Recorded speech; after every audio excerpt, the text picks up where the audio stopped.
অনেকে পারবি অনেক কিছু কাউন্টার আসবো কাউন্টার নিয়ে চলবো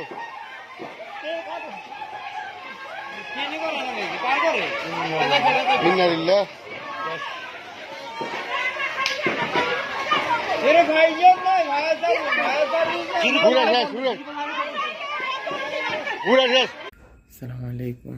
সদ্য ঘটনাটি ঘটেছে আমার বোনের জামাইয়ের বাড়িতে। পাশের ঘরে আগুন লাগছে, পুরো ঘর জ্বলে কয়লা।